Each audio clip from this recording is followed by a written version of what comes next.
All glories to the assembled devotees. All glories to the assembled devotees. All glories to the assembled devotees. Glories to Sri Guru and Varanda. Mukam makarati vachalam bhagam langate yadipantanam mande Sri Guru Divitayana. Om Gana Tigrandasya Ganja Shaya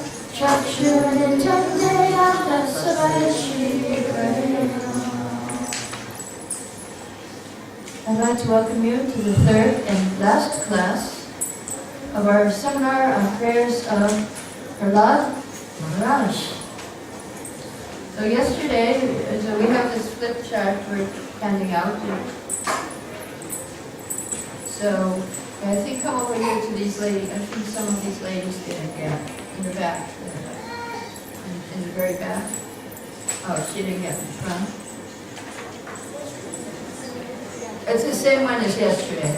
So for the new people, for those who are new, over on this side here. Here.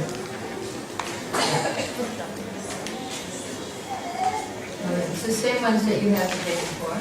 So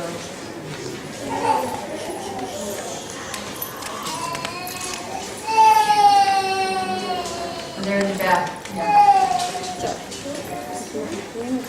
So yesterday we discussed how it's better to be servant of the servant than to serve Krishna directly.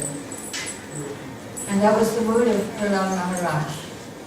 So in that mood, we had a little homework that today, to do something to please Srila Prabhupada. Did anybody try to do your homework today? No? Anyway, I'm sure your life is like that you're trying to please Srila Prabhupada. And but let us review, because we do have more new people today. Why is it better to be servant of the servant of Krishna than to serve Krishna directly? Yes? Pleases Krishna more when you serve. Pleases Krishna more if you serve his servant than if you serve him directly. Because he loves his servant more than he does himself. And also Krishna's service is to serve his devotee. So if you serve Krishna's devotee, you're helping Krishna in his service too. Okay, now what's another reason? Why is it better to be servant of the servant than to serve Krishna directly? Yes? Because Krishna becomes more pleased if you serve his devotees. For the example in Mahabharata, when Mayadanava, when he came out of the forest, he didn't go to Krishna, he went to Arjuna. For protection. Yes. Good. Yes, he was a smart demon. Yeah. Yes? Yes? We're able to reach Krishna through his devotees. We can reach Krishna through his devotees. Okay, any other reason why it's better? Yes? Vilas? We get the mercy of all the previous. You get so much mercy.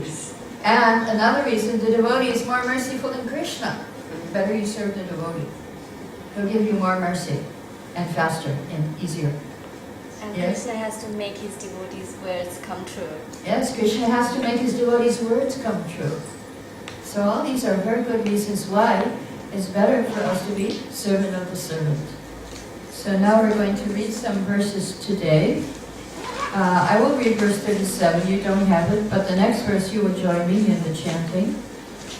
So today we're going to hear about mercy again for everyone, the preaching, the incarnations of Krishna, and compassion, the essential mood of the preacher, the essential mood of PrahladMaharaj, and what attitude we should cultivate if we want to go back to Godhead, if we want to become dear to Krishna. So verse 37, I'll just read for you. It's about incarnations. My dear Lord, when you appeared as Hayagriva with the head of a horse, you killed 2 demons known as Madhu and Kaita, who were full of the modes of passion and ignorance. Then you delivered the Vedic knowledge to Lord Brahma. For this reason, all the great saints accept your forms as transcendental, untinged by material qualities. So Srila Prabhupada, because this is all about Prahlad Maharaj, Prabhupada says that sometimes people engage in spreading Krishna consciousness, they get attacked by demons, but rest assured they will not be able to harm you. For the Lord always wants to give protection. And another thing Prabhupada said was that if you read Bhagavatam and Gita, you'll get all Vedic knowledge. That's all you need to do, 2 books. Srimad Bhagavatam, Bhagavad Gita, everything is there. The essence is there. So we heard a couple of incarnations. Now verse 38, we'll sing together. You have it on your verse sheet, 7, 9, 38. I'll sing one line, and you can repeat after me. Itam Dvitiya Grishideva Chashavatara. Itam Dvitiya Grishideva Chashavatara. Lokan Vibha Vayasiham Si Jagat Pratipan. Lokan Vibha Vayasiham Si Jagat Pratipan. Dharma Maha Purushabhasi Yuganavrittam. Dharma Maha Purushabhasi Yuganavrittam. Chatnam Kalo Yadabhavasti Yuga Tasatvam. Chatnam Kalo Yadabhavasti Yuga Tasatvam. In this way, my Lord, you appear in various incarnations. As a human being, an animal, a great saint, a demigod, a fish, or a tortoise. Thus, maintaining the entire creation in different planetary systems and curing the Maya principles. According to the age, O my Lord, you protect the principles of religion. In the age of Kali, however, you do not assert yourself as the Supreme Personality of Godhead, and therefore you are known as Tri Yuga, or the Lord who appears in 3 yugas. So, in the last verse we heard Lord Vishnu came to protect Brahma, and in this chapter we're hearing Lord Nrsimhadev is coming to protect Prahlad. Now, who is coming for us? Which incarnation? Lord Chaitanya, very good. Lord Chaitanya, yes. It's here, the verse is Tri Yuga. He comes in 3 yugas. Why does it say, I mean he came in Kali Yuga too, but why does it say only 3 yugas? Because in this yuga, he's hidden. He doesn't declare himself as God.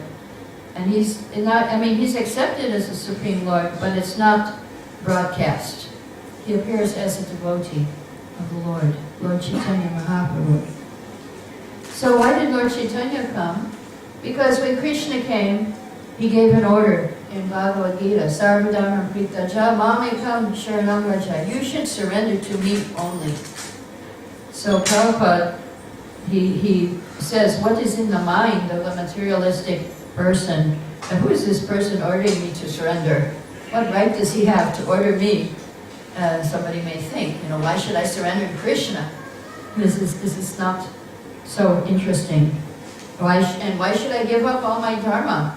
I have so many things I have created to follow. Why should I give it up?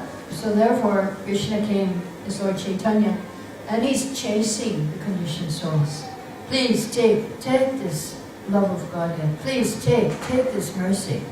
He's chasing the conditioned souls. Our devotees are also chasing the conditioned souls. They're trying to give them books, and people see the devotees coming and they start running in the other direction. So we have to chase them. We cannot let them go. Lord Chaitanya did not let anyone go. He was chasing us. Prabhupada was chasing us. Of course, Prabhupada didn't have to run, but he simply emanated his beautiful compassion. He had that ability to attract everyone. So Prabhupada says, what Krishna is thinking, these rascals fail to understand me, now let me come and teach them how to be a devotee of Krishna. So that's Lord Chaitanya. Because in Kali Yuga, nobody wants to be a devotee. I mean, Prabhupada came to America and he said, nobody here wants Krishna, you know, how are they going to accept Krishna? But he said he tricked us somehow, I don't know what was the trick. But we all fell for it, and here we are today. That, yes, actually, he was an example. He was an example of a saintly person, and therefore we were inspired to follow him. He was not cheating us. Okay, so the next verse you do not have until, I think, verse 43. So the next few verses I'll read and explain for you, and then when we come to 43 you can join me. So verse 39, my dear Lord of the Vaikuntha planets where there is no anxiety, my mind is extremely sinful and lusty, sometimes so-called happy, sometimes so-called stressed. My mind is full of lamentation and fear, and it always seeks more and more money. Sound familiar? Yeah, thoughts, it has become most polluted and never satisfied in topics concerning you. I am therefore most fallen and poor. How will I be able to discuss your activities? So these are the problems of the mind. We're always lamenting, we lose something, we're rejoicing if we gain something. So, but this is also showing humility of Prahlad Maharaj. It's good to understand our position, who we are, and accept our fallen position, but then we need to cry for help. When we chant the holy name, we are crying to Krishna, please accept me. Please pick me up out of this ocean of birth and death. One time my son, he's in America, and he posted on Facebook a picture of a hand coming out of the ocean like this. I don't know what it means, but I think it means everything's okay. You know, that's all you can see. All you can see, there's this huge picture of the ocean and this hand coming up like, don't worry, I've got it under control. So this is the material world. So I wrote underneath, oh my Lord, I'm drowning in this ocean of material. Please pick me up and place me as an atom of dust. He said, yeah, that's what I meant. Anyway, yes, all glories to our youth. But actually, the truth is that this is a place of anxiety. Vaikuntha, that's the one thing, the one characteristic of the spiritual world. There's no anxiety there. No one has any anxiety, and here we're full of anxiety. And that's what Prahlad Maharaj, when his father asked you, what's the best thing you learned in school? He said, well, my dear father, head of the demons, best of the demons, everyone's full of anxiety here. Better to go to Vrindavan. And his father didn't like that answer. So, Prabhupada said that people in this world cannot understand what it means to be free from anxiety.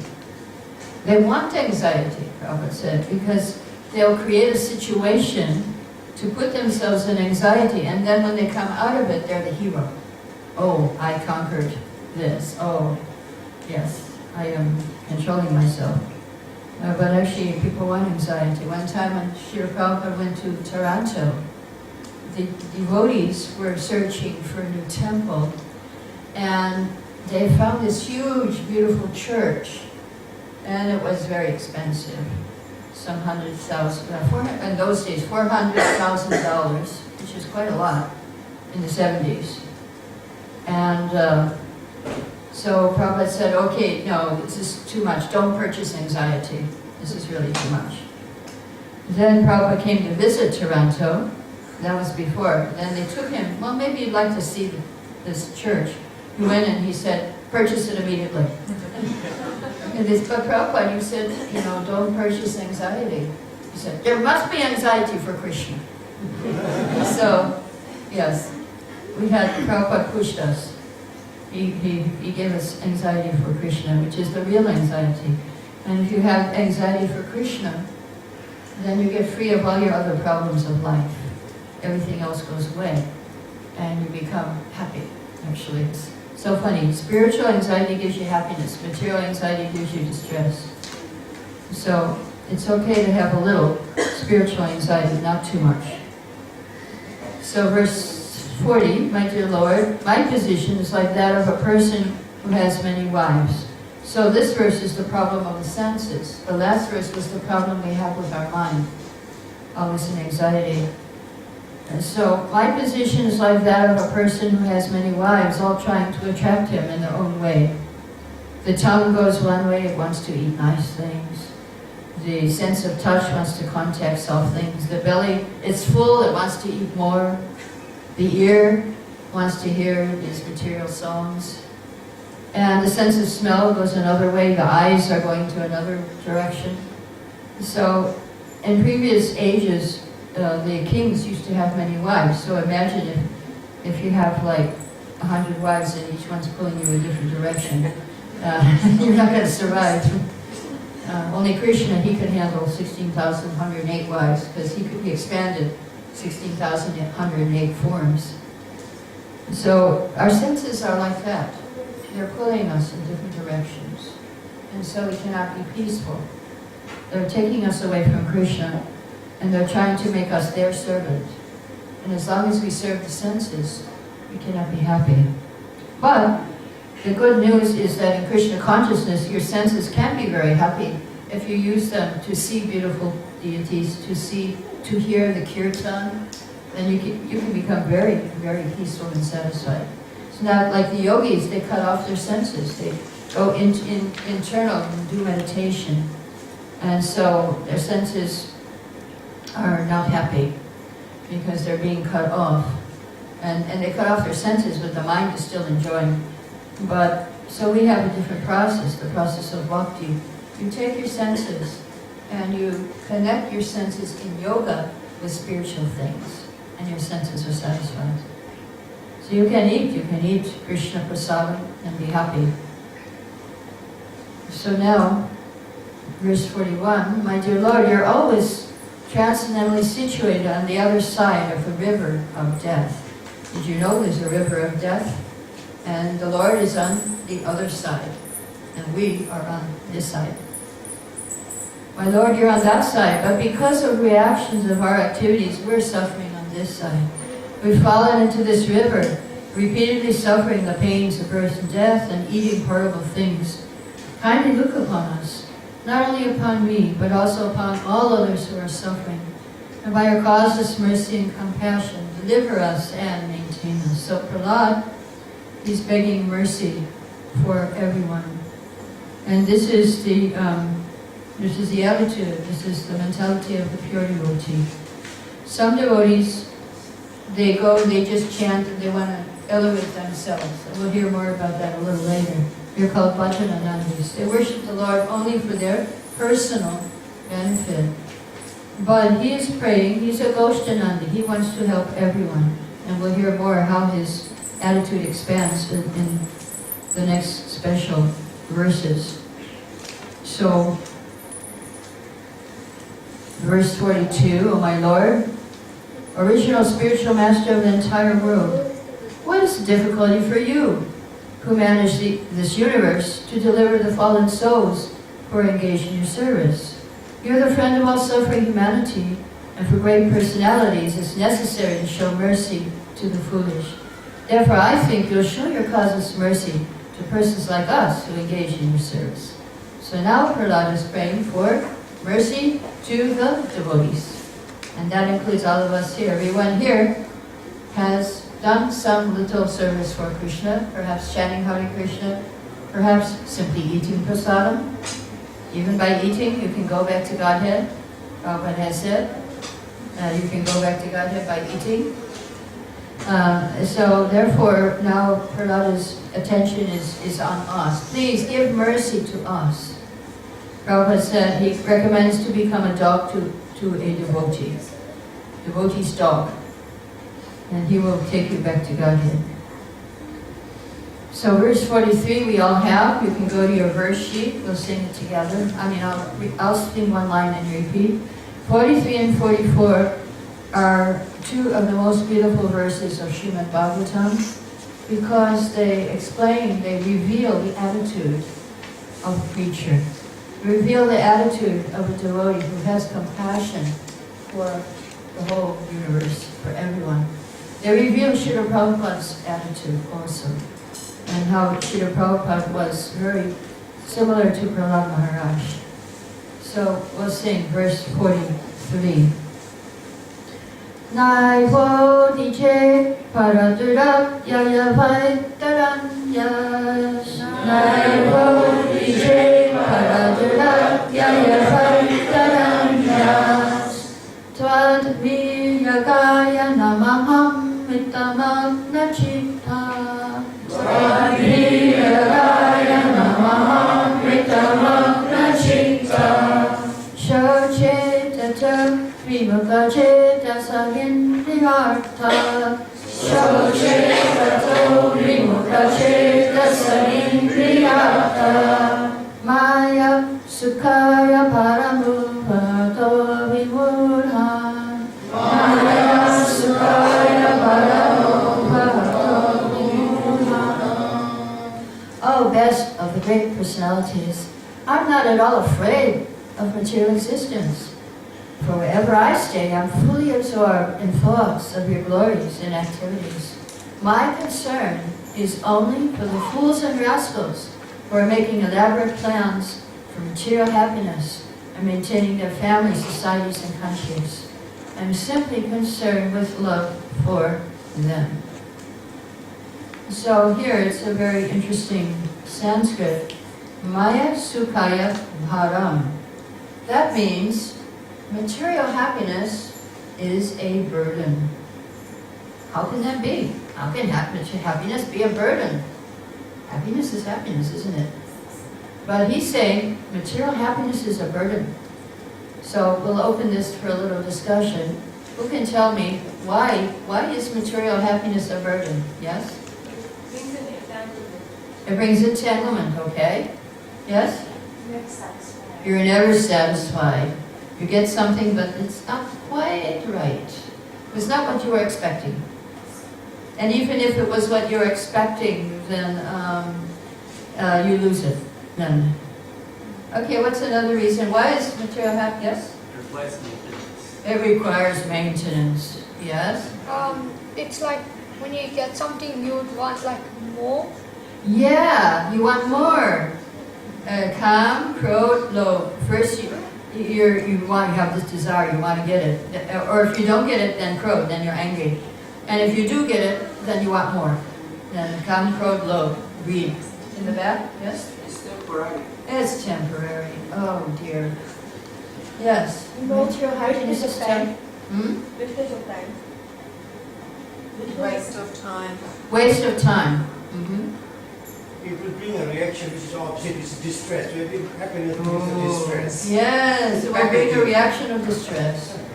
This is the law of this material world. You try to be happy, and the opposite thing comes, and you can't figure out why. I'm doing my best for happiness, but why is this happening to me? Yes, it happens to everyone. Okay, so yeah, happiness is a burden. What's another reason why is the happiness a burden to happiness? Yeah? It's like the mirage that you discussed yesterday. It keeps running away from us and we keep It's chasing. just, okay, it's like a mirage in the desert. If you ever try to go to a mirage, it keeps moving. It said, here I am, here's the water, and then it moves ahead. So the happiness, here it's right in front of you, but it keeps moving. Yeah, I'm almost there, I'm almost going to get it.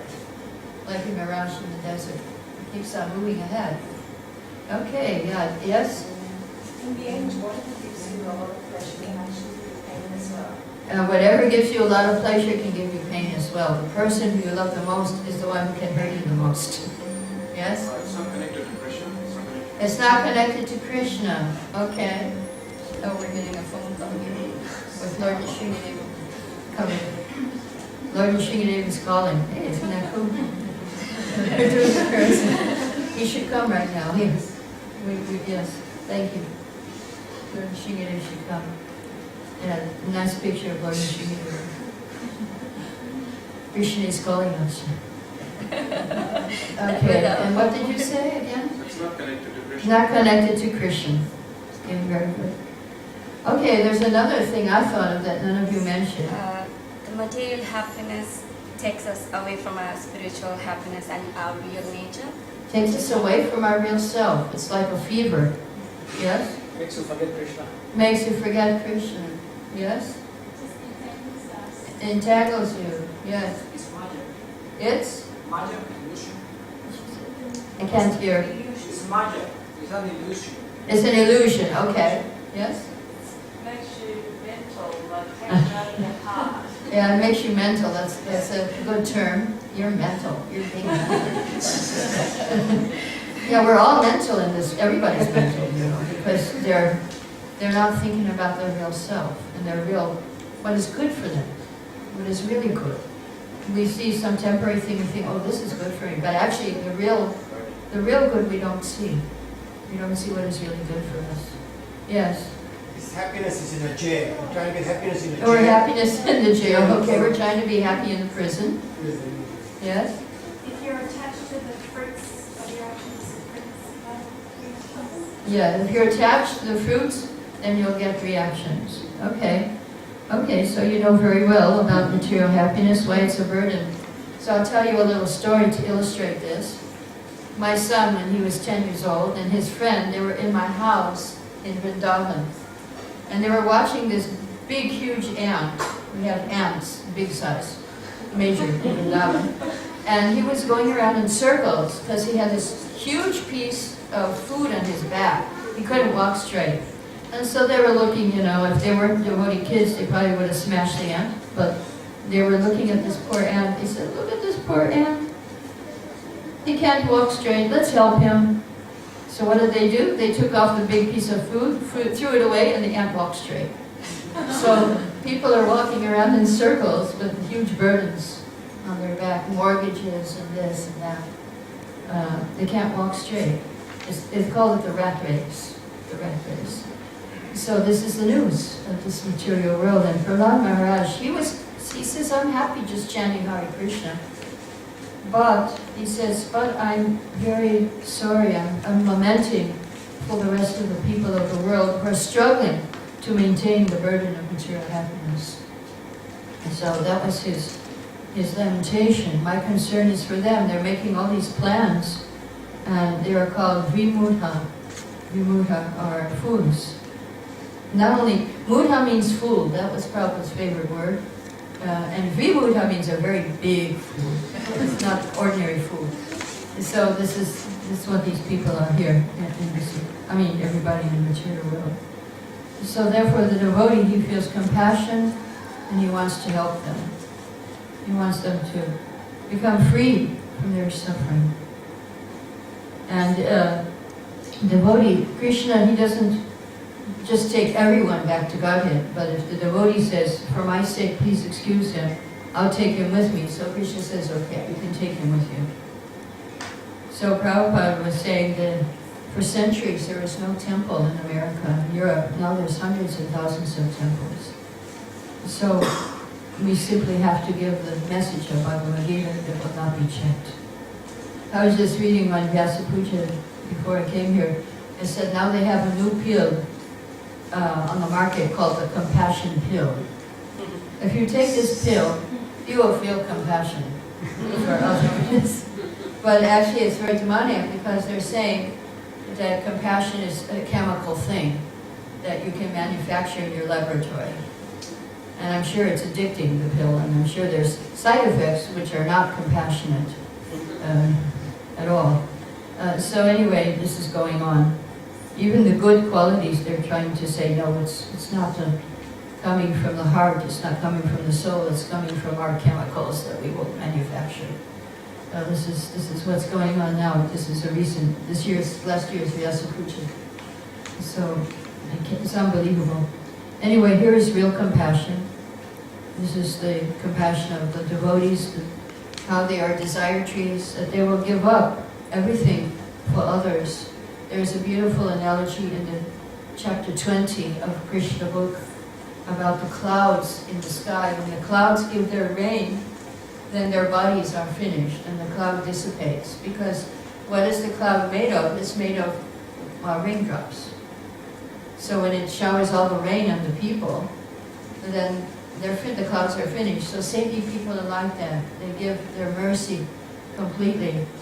I was just reading again in the Vyasa Puja how Prabhupada, he went to Mexico, and he went to visit one place out of Mexico City, Cuernavaca or something, one city, and he didn't eat the whole day practically. And then he came home and they said, well, you know, there's a TV program at midnight if you want to go. And he said, okay, we can eat and sleep tomorrow, it's okay. We don't need to eat and sleep today. So that was his attitude. That's the mood of a devotee. He doesn't worry about himself, but he sacrifices for everyone. So this is again, the next verse, verse 44, expresses this beautiful attitude of the devotee. So I'll sing one line and you can repeat after me. Prayena deva munaya svavimukti kama. Prayena deva munaya svavimukti kama. Maunam charanti vijanena parattanishtaha. Maunam charanti vijanena parattanishtaha. Naitan vihaya kripanam vimumukshayeko. Naitan vihaya kripanam vimumukshayeko. Nayam talasya shavanam pamatorapasye. Nayam talasya shavanam pamatorapasye. My dear Lord Shiva, I see that there are many saintly persons indeed, but they're interested only in their own deliverance, not caring for the big cities and towns. They go to the Himalayas or the forest to meditate with vows of silence, Mauna Vrat. They are not interested in delivering others. As for me, however, I do not wish to be liberated alone, leaving aside all these poor fools and rascals. I know that without Krishna consciousness, without taking shelter of your lotus feet, one cannot be happy. Therefore, I wish to bring them back to shelter at your lotus feet. So Prabhupada said that the devotee is not interested in so-called meditation in the Himalayas, in the forest. He wants to go door to door. He said every member of our Krishna conscious movement wants to go door to door to try to convince people about the teachings of Lord Chaitanya in Bhagavad Gita. That is the purpose of our Hare Krishna movement. So, how many of you have gone door to door? And yeah, some of you have gone. Yes, it's quite difficult sometimes. But sometimes you meet nice people, and they'll take the books. So, Prabhupada said everyone should do it. So if you haven't done it, you should try it. Now, here's an interesting point, that we're not interested in going off to the Himalayas and meditate. There is one of somebody, I think Tirtharaj. You know Tirtharaj? He used to be in Brisbane, I think, and now he preaches in China. So one time he was in China, he was at a program, and they were having a program at a monastery in the mountains. And there were all these monks, and they were having kirtan in the mountains. And so he was sitting in the audience next to one of the monks. And the monk pointed to his sika and said, "What's that?" And he said, "Oh, that shows that we are belonging to this movement." Because he couldn't really preach directly there. And so the monk said, what is your philosophy? He said, "Oh yeah, very similar to yours. We see the one supreme everywhere, and all beings and everything." He said, "So, okay, then what do you do?" And Tirtharaj said, "Yes, we go village to village, town to town, and we tell everyone about our philosophy." And so then the monk, he was very intelligent. He said, oh, you are higher than we are. We stay in the mountains because we're afraid to go out. We might get contaminated by the people. He said, you're better than we are because you go out and preach. So this is the mood of the devotee. He's not worried about his own salvation, but he's worried about the suffering of others. And that is a qualification for going back to Godhead. I don't want to go alone. This is Prahlad. Give me strength so I can deliver some of them. So Srila Prabhupada, he had that mood. And when he prayed, he came to America, he gave these prayers. He was saying that, first he said, Krishna, if you like, you can deliver all these people here. They look hopeless to me. I don't know why you brought me here, but I guess there's something for me to do here. But if you want, you're the creator. You put everyone here. You can take them out if you like. You can make them understand this philosophy. So that was Prabhupada's prayer. But then the next thing Prabhupada said after that was, I wish that they be delivered. That means because Prabhupada had the desire that we all be delivered, that's why we're here today. Because Prabhupada had that desire, then Krishna had to make it come true. Because Prabhupada desired that we understand Krishna consciousness. So he was preaching, but he was praying for his audience. Let them understand. Please let them understand. Please let them take this up. If you hear some of his early lectures, there's an urgency. There's an urgency there. That he's like almost begging everyone, please listen, please take this up, take this seriously. One of his first lectures, you know, all these hippies, and if you see the films, you can't believe, you know, what the devotees looked like in the early days. Long, long hair, and they're kind of lounging around and, and talking about the love of the gopis, and, you know, they hadn't even shaved their head.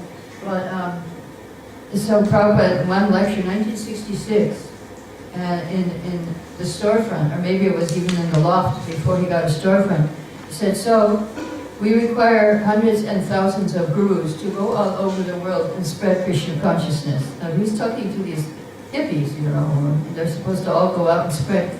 They didn't even, you know, they were thinking about themselves, you know. These are really cool chapatis and gulab jamuns over here. You know, now we're part of a movement, we have to go out and spread it. So anyway, and they didn't think it would go past New York. They weren't thinking like that.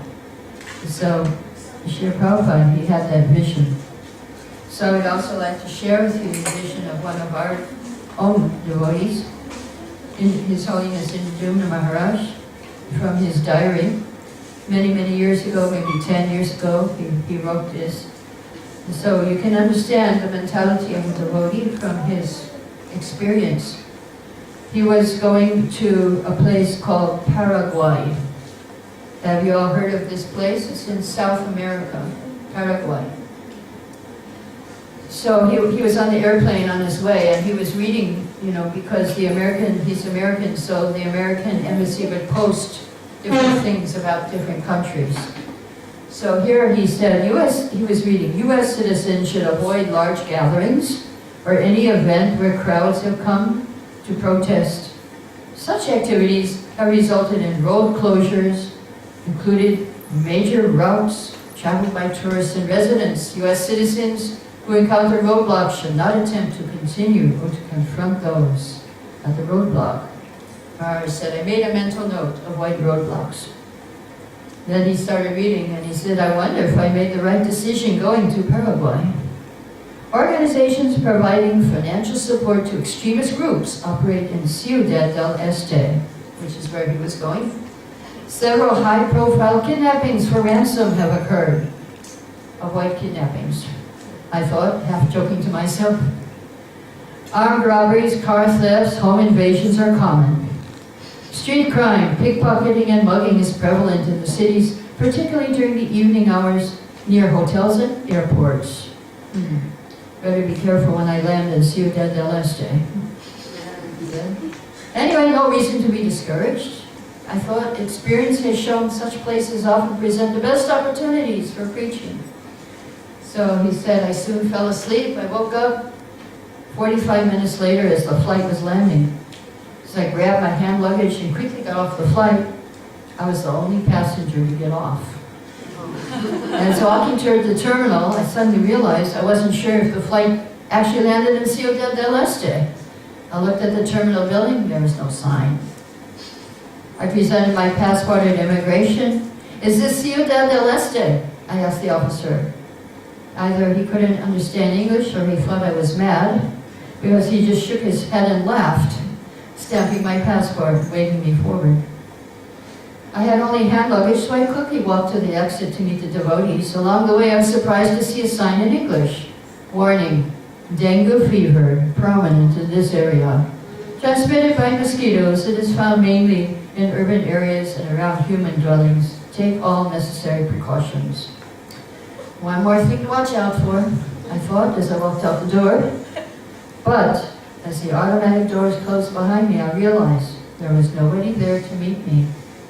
I broke out in a cold sweat. Maybe Ciudad del Este was the next stop, I thought. I pulled out my cell phone to make a call, but there was no connection. I decided to wait, and as I sat on the curb, 10 or 15 taxi drivers approached me. Is this Ciudad del Este? I asked, and they laughed. Some said, sí. Some said, no. Immediately, all of them moved in and surrounded me. I knew I was in trouble. When I tried to stand up, one of them pushed me back down. Then I saw my computer bag being picked up and I grabbed it tightly. And I saw my DVD box being dragged away. I quickly caught it. As the men moved around me, I tried to keep my bags by my side. Suddenly a van pulled up and I saw devotees inside. Then as quickly as they had arrived, the taxi drivers disappeared. Everything okay? Said a devotee. Couldn't be better. You guys arrived just in time. How do you like Paraguay? Another devotee asked. So far, it's everything I expected. So I was a bit shaken by the incident at the airport, and I was silent as we drove through the night to a small temple on the outskirts of the city. As the van bounced on the cobblestone streets, I tried to study the scene outside, but it was too dark. I imagined it would look like a poor, undeveloped place full of crime. When we arrived, a small group of devotees received me. I went to my room and lay down exhausted. It was hot and humid, so I didn't cover myself until the mosquitoes discovered me. Then I wrapped myself up, preferring to swelter under the covers rather than risk dengue fever. A little corner of hell, I thought, as I drifted off to sleep. That night I dreamt the taxi drivers kidnapped me at the airport, threw me in the back of a taxi, and drove away. They sent a message to ISKCON's GBC that it had 24 hours to pay a ransom of $2 million. The GBC wrote back that it couldn't pay because too many temples were in debt. As the kidnappers prepared to kill me, a host of angels appeared in the sky and started singing, scaring away my kidnappers. I woke up, sweating. Was it a dream, I thought? Of course it was. And I got out of bed, opened the door, and I heard the angels singing again. And there was a flood of early morning light, and I walked outside. The singing became louder. The devotee came, "Good morning, Maharaj. Did you sleep well?" Where's that singing coming from? Oh, there's a Christian school just behind the wall of your room, and all morning the children sing beautiful Christian hymns. Bless those little angels, he said. Later he walked to the front of the property. He was amazed to see a beautiful landscape, simple homes, and beautiful forest. Everything okay, Maharaj? I said, yes, I'm fine. It's just I didn't expect this. It's so beautiful. So the devotee said they arranged 2 lectures in a university. As it turned out, the university was a combined grade school and high school. The first class consisted of 200 children, 8 to 10 years old. As they sat staring at me, I tried to explain the philosophy, but their attention span was only a few minutes. And soon most of them were talking amongst themselves, so I started discussing something they might better understand, kindness to animals. I was trying to tell them animals have souls, when I noticed a little girl about 9 years old in the front row listening very attentively. When I said we should not be cruel to animals, I saw a tear glide down her face. I decided to direct my talk to her alone. When I said all creatures are part of one spiritual family, her face lit up. When the recess bell rang, all the other children jumped up and rushed out, but this girl sat still for a moment, reflecting on what she'd heard, and she slowly got up and left. After the break, a group of 300 high school students came, and he asked the Jagjivan to speak to them. And they were listening very carefully. Suddenly I saw the little girl from the previous group come in the classroom and walk quietly and sit down in the front. And she became absorbed in the lecture. After a half hour, he ended his talk and asked me to lead kirtan. And I jumped at the opportunity. I wanted the little girl to experience the bliss of Krishna consciousness. As I taught the students the mantra, I saw her repeating it carefully, word for word. So then everyone started, as soon as he had kirtan, everyone started to get up and dance. And the girl, she was a little bit intimidated, but she was chanting very nicely, sitting down. And the kirtan was ecstatic, and they started going around the room, and like, you know, you make a line and go around. They were doing that, and he looked at his watch. He realized, oh my God, I'm over the time. And so he stopped, but all the students started screaming, more, more, more, and you had to go on for a whole another hour. And he saw all the other students in the other classrooms were also like in their desks, and they were dancing in their desks. And so after that, then he stopped the kirtan, and after he looked at the little girl, and she was smiling and she was happy. And so Maharaj said, she's yours now, my Lord. Please guide her to your lotus feet. After a few moments, she glanced at her watch, jumped up, and quickly ran towards the exit. When she reached the door, she stopped, turned around, and smiled at me, a look of deep appreciation in her eyes. Then she was gone. When all the children had left, I sat down and thought how I was worried about coming here. Shaking my head, I looked upward and laughed. Good Lord, you can send me to hell any time you wish, as long as I can hear the angels sing and there are souls like that little girl, eager to chant your holy names. So that is the mentality of a preacher. That's only one story out of many, and that's only one of our preachers. I'm sure all of our preachers have experienced the same thing. Just for one sincere soul, they will risk their lives and go to hellish places. So this is going on. This is the mentality of Srila Prabhupada. This is the mentality of his devotees who are risking their lives to go and preach. So actually, I also have an example from Sydney Temple. That there was one person, I don't know if he is still coming, he showed up in my class, I think a couple of years ago. And he told a story. He said, the devotees came to where I was working and they gave me a book. And he said, and I was working in the slaughterhouse. So devotees, can you believe, they went into the slaughterhouse and distributed books. And this person got it, and he quit his job where they kill the cows, the place where they killed cows. He got this book and he quit his job because they told him, you know, this is not good what you're doing. And he was going to temple and eating prasadam. So I don't know what happened to him, but I heard that story here in Sydney. And how the devotees are so amazing. How I couldn't go, I couldn't do that. I couldn't go to the slaughterhouse, but some devotees did. So this is the mercy of the devotees. So verse 45, the kripanas, the fools, are always trying to enjoy sensuously, but those who are dhira, sober, they tolerate this. So Yamaraj, he told his messengers, the Yamadutas, the messengers of death, bring to me for punishment those who don't like to chant Hare Krishna, who don't associate with Paramahansas. So we have wandering, we cannot see them, they're invisible. There are people called Yamadutas, messengers of death. They're looking for, when a sinful person is about to die, they come and take him and bind him and take him for suffering in the hellish planets. So it's like the police patrol. You have a police patrol here in Sydney. They're patrolling the streets and looking for criminals. So criminals, when they see the police coming, they run. Now, the Yamadutas, you can't run. There's nowhere you can go. They'll just take you. But the good news is that there are also the Vishnudutas are wandering around looking to help devotees and pious people. So, if you're chanting Hare Krishna, the Vishnudutas will come and help you.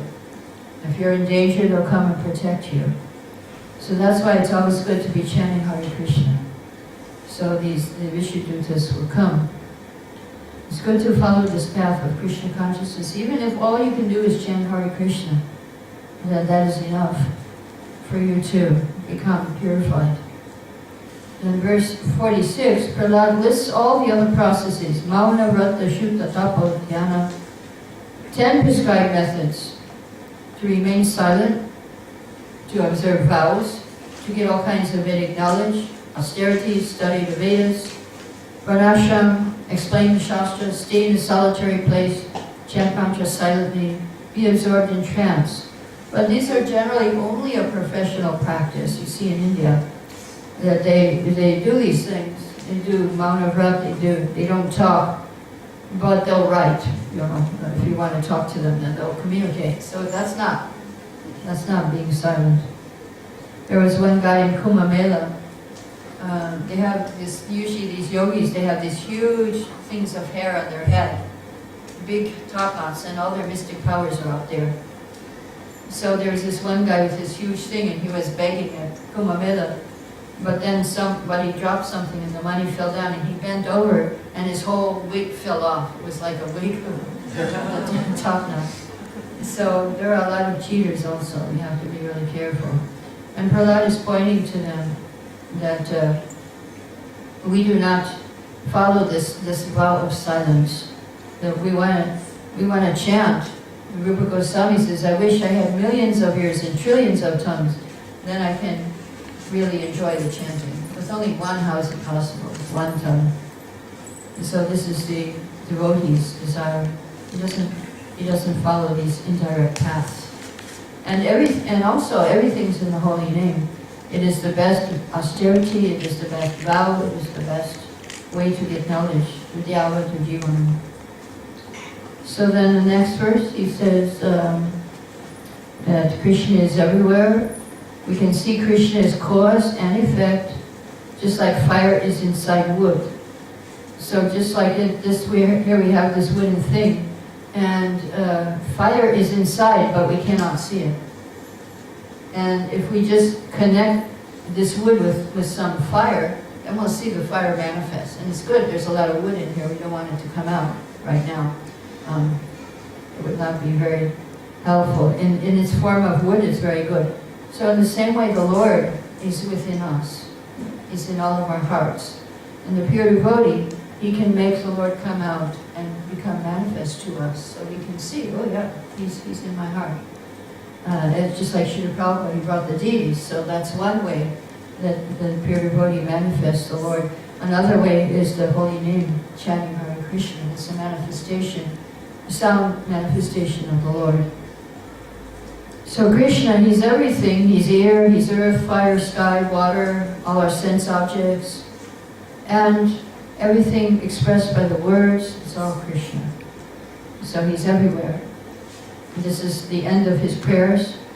And how to understand him? You engage in devotional service.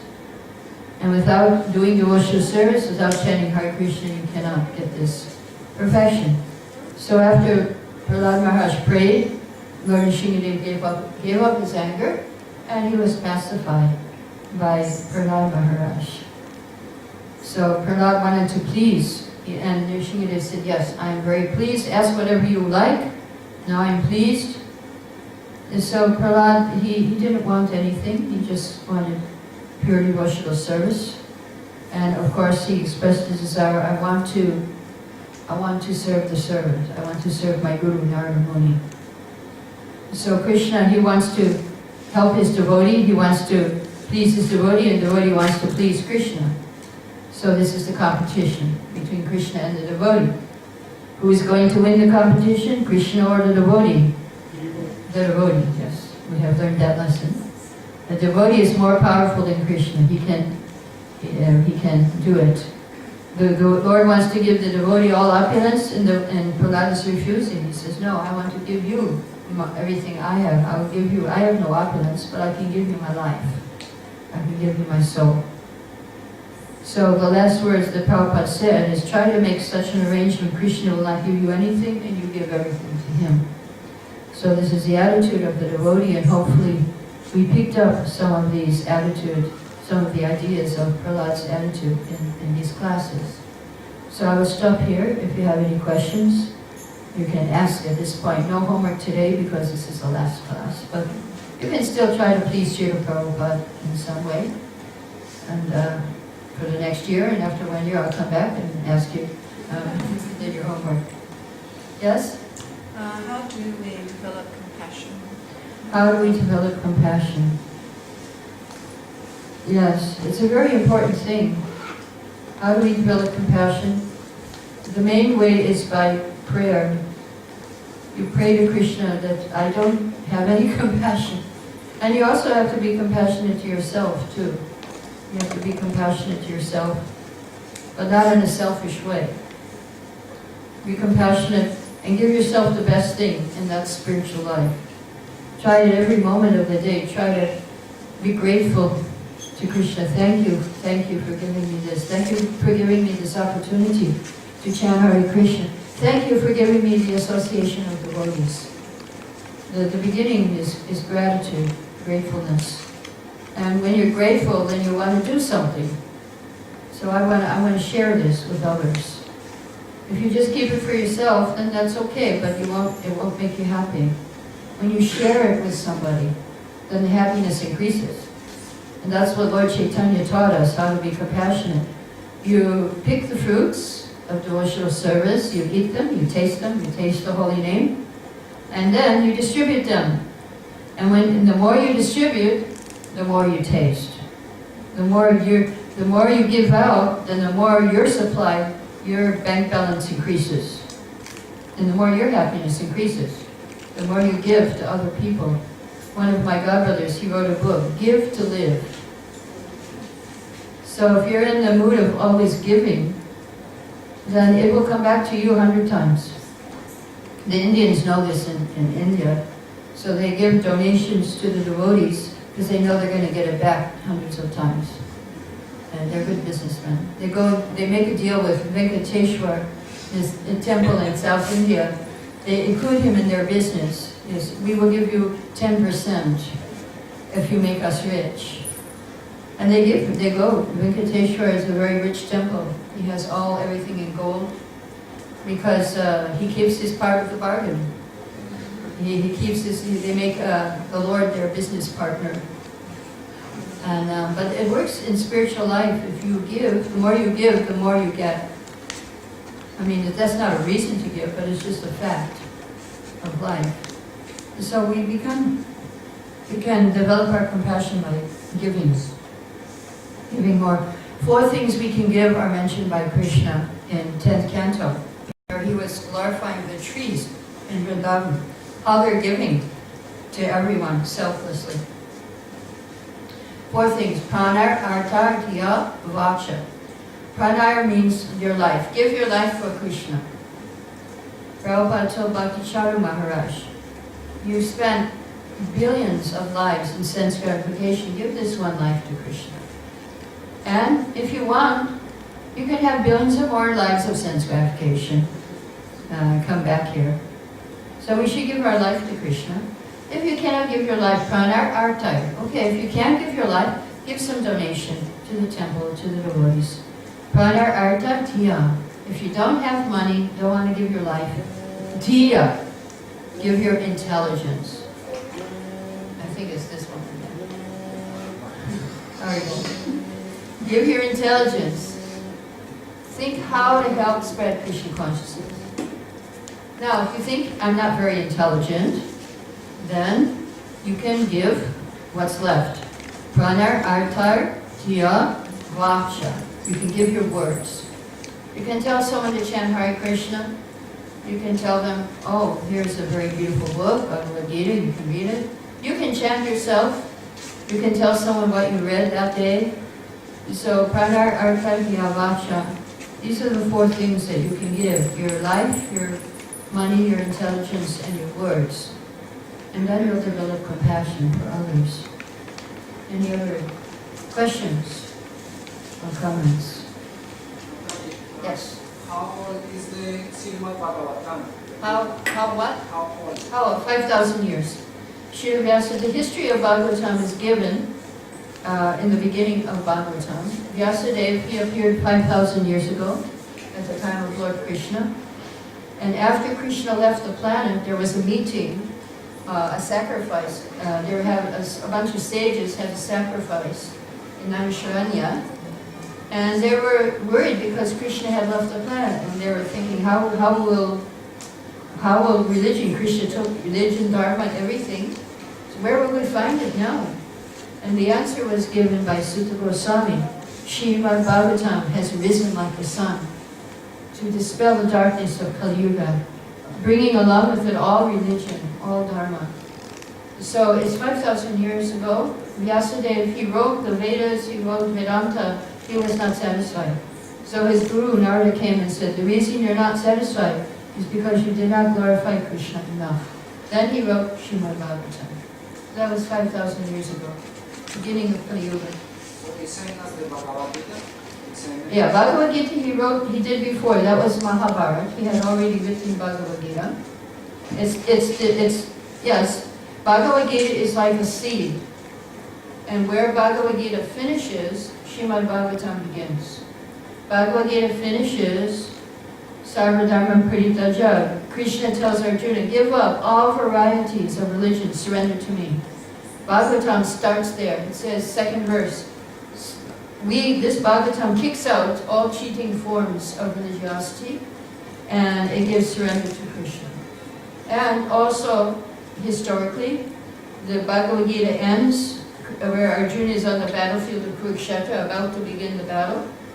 And Bhagavatam, if you go to the first canto, 7th chapter, the first thing you see is Krishna driving Arjuna's chariot after the battle of Kurukshetra. So it begins where Bhagavad Gita leaves off. So it's a continuation. Srila Prabhupada compared Bhagavad Gita to the high school and Srimad Bhagavatam to the BA, the college course, BA or B whatever, bachelor's degree. Bhagavatam, the first 6 cantos are the bachelor's degree, and the second 6 cantos are the master's degree.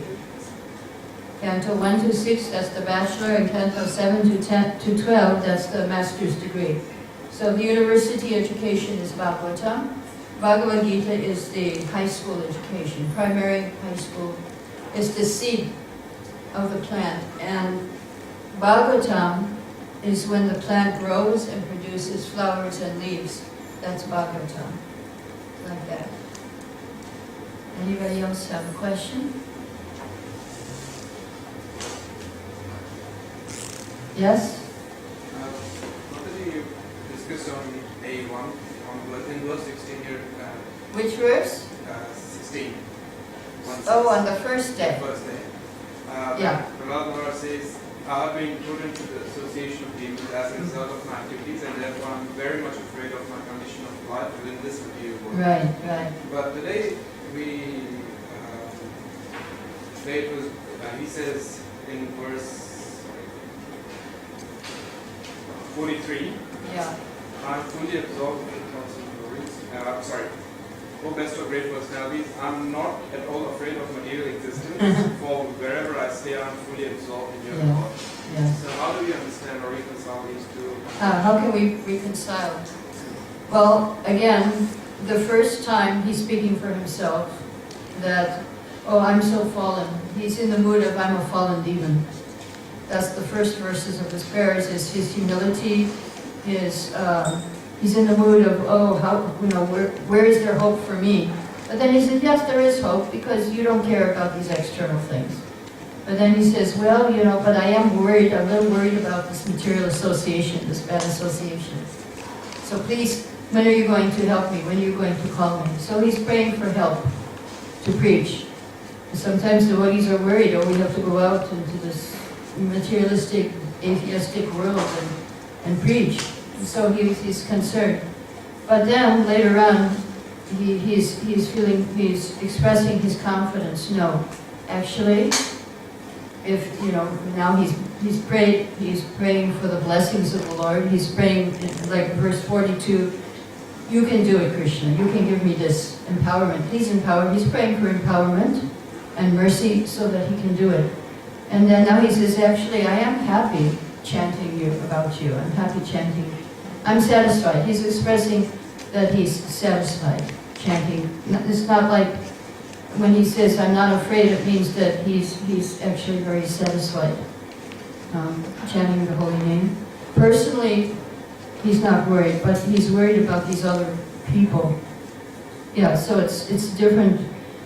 He changes his moods. First he's like very humble and saying, oh, I can't do it. But now he's more confident at the end, and he's expressing his heart's desire. He says, even though I may be afraid, but still, I know that you've given me your mercy. And he expressed that. You gave special mercy to me. And he's praying for mercy in all these prayers. You've given me special mercy, so I don't want to go back without all these fools and rascals. Yeah, that's the devotee. Even though he's very humble, and he's saying yes. Even Prabhupada used to say, I pray all the time for protection from falling down into Maya.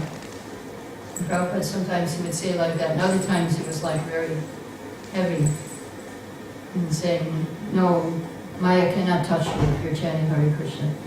And so these are the different moods of the devotee. But his heart's desire was to save everyone, not just that he alone gets the mercy. That's the mood of the devotee. Any other questions? Jai, all glories to Shri Prabhupada, Hare Krishna.